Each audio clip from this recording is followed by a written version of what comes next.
আসসালামু আলাইকুম। আমি প্রকৌশলী উর্মি, প্রভাষক তথ্য যোগাযোগ প্রযুক্তি, সোলাগুড়ি কলেজ। আজকে আবার তোমাদের অনলাইনে ক্লাসে স্বাগতম জানাচ্ছি। পূর্বে আমি তোমাদের দুটি ক্লাস নিয়েছিলাম প্রোগ্রামিং ভাষার উপরে। আজকে আমরা পড়ব সিরিজ বা ধারার যোগফল নির্ণয়ের ফ্লোচার্ট বা অ্যালগরিদম। তাহলে ধারাগুলো কেমন হয়, 1 + 2 + 3 + 4 n পর্যন্ত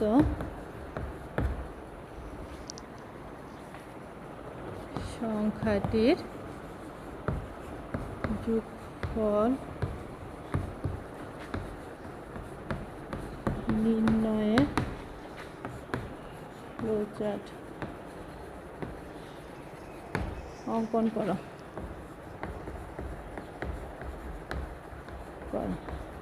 তাহলে আমাদের প্রশ্ন হচ্ছে কি 1 2 3 4 এভাবে আমরা n পর্যন্ত সংখ্যার যোগফল নির্ণয়ের জন্য ফ্লোচার্ট অঙ্কন করব।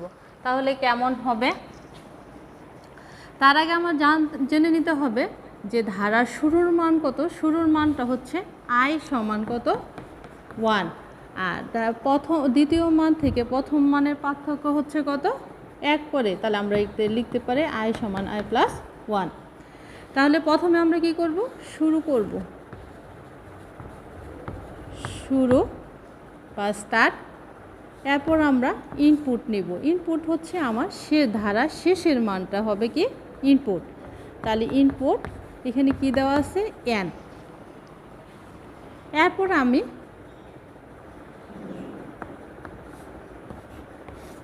নির্ণয় করব প্রক্রিয়াকরণে s সমান কি 0, i সমান হচ্ছে 1। আইটা হচ্ছে কি i এর শুরুর মান, ধারার শুরুর মানটা হচ্ছে i সমান কত 1। এরপর আমি সিদ্ধান্ত নিব।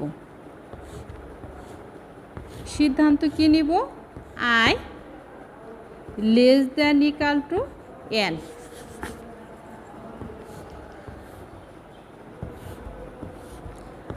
i ≤ n যদি হইলে s। তাহলে আমি প্রক্রিয়াকরণে যাব। s সমান যোগফল সমান কি s সমান s + i, এবং i বৃদ্ধি পাচ্ছে কত করে 1 করে। i সমান i + 1।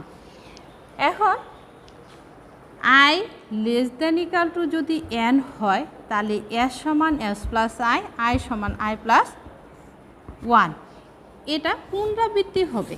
আমি আগেই বলছিলাম যে মৌলিক সাজ 4 ধরনের। একটা হচ্ছে সরল অনুক্রম হচ্ছে, তারপর হচ্ছে নির্বাচন বা সিদ্ধান্ত, তারপর হচ্ছে লুপ যে বা পুনরাবৃত্তি। তাহলে কি হলো, i ≤ যদি n হয় তাহলে s সমান s + i সমান i + 1। এটা পুনরাবৃত্তি হয়ে আবার এখানে আসবে। আর যদি না হয় নো, তাহলে আমরা কি করব, যোগফলটা পাবো। যোগফল পাওয়ার আউটপুটের চিহ্ন হচ্ছে এরকম। তাহলে প্রিন্ট s, এরপর শেষ বা ইন্ট। তাহলে আমি আবার বলতেছি, ধারার যোগফলের নির্ণয়ের ক্ষেত্রে আমার খেয়াল রাখতে হবে i এর মান। i হচ্ছে শুরুর যে মানটা, সেটাই হচ্ছে আমার i সমান কি i সমান 1। আর i বৃদ্ধি পাচ্ছে কত করে ধারার 1 করে। 2 থেকে 1 বার দিলে 1, 3 থেকে 2 বার দিলে 1, 4 থেকে 3 বার দিলে 1। তাহলে প্রতি ক্ষেত্রে ধারা বৃদ্ধি পাচ্ছে কত করে 1 করে। এর জন্য i সমান i + 1। তাহলে আমি আবারও বলতেছি, শুরু বা স্টার্ট। এরপর আমি ইনপুট নিব শেষে যে মানটা দেওয়া থাকবে সেটা। তাহলে ইনপুট সমান n, যোগফল শুরুর যোগফল কত 0, s সমান 0, i সমান 1, এবং i <। এখন আমি সিদ্ধান্ত নিব i <= n যদি i এর মান n এর থেকে ছোট হয় তাহলে আমি যোগফল পাবো। আর যদি বড় হয় মানে i এর মান i <= n যদি হয় তাহলে আমি যোগফল নির্ণয় করব, প্রক্রিয়াকরণ করব কি s সমান s প্লাস i, i সমান i প্লাস 1। আর যদি না হয় তাহলে আমি কি করব, যোগফল পাবো প্রিন্ট সমান s আর শেষ করব। আমার ধারাটা যদি এরকম হয় তাহলে আমি কি পরিবর্তন করব, যেমন 2 4 6 ডট ডট এখানে আমি কত দিব 100। আমার ধারাটা যদি এরকম হয় যে 2 4 6 থেকে 100 পর্যন্ত সংখ্যাটি যোগফল ধারা পর্যন্ত সংখ্যাটি যোগফল নির্ণয়ের ফ্লোচার্ট অঙ্কন, তাহলে প্রথমে শুরু করব ইনপুট। প্রথমে ছিল আমার n, এজন্য আমি n নিছি। এখানে আমার যেহেতু n নাই এজন্য 100 দেওয়া, আমি ইনপুট সমান n সমান ধরবো কত 100। তাহলে s শুরুর যোগফল কত 0, শুরুর মান i সমান তাহলে কত হবে i সমান 2, যেহেতু শুরু হয়েছে ধারাটি কত দিয়ে 2 দিয়ে। এরপরে i <= n, এখানে আমরা 100 দিব, i <= 100 যদি হয় তাহলে আমরা কি করব, প্রক্রিয়াকরণে যাব। আর যদি না হয় তাহলে আমরা যোগফলটা পাবো। i <= যদি 100 না হয় তাহলে কি করব, আমরা যোগফল পাবো প্রিন্ট s, এরপর শেষ। আর যদি না হয় তাহলে পুনরাবৃত্তি হবে, এটা বারবার চক্রবর্ত হতে থাকবে। তাহলে s সমান s প্লাস i, i সমান i প্লাস, এখানে কত করে বাড়ছে 2 করে, এখানে কত লিখবো i প্লাস 2।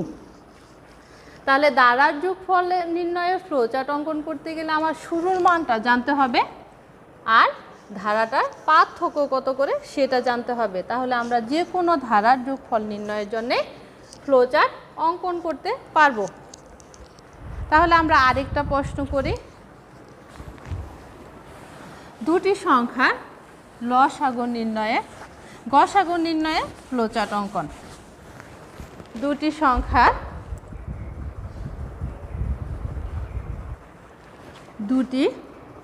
পরের প্রশ্ন হচ্ছে দুটি পূর্ণ সংখ্যার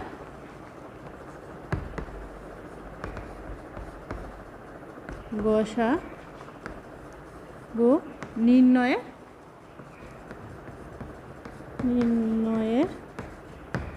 ফ্লোচার্ট অঙ্কন।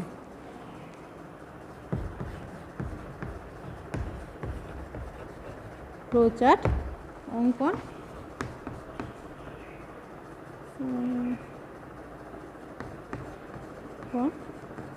করো।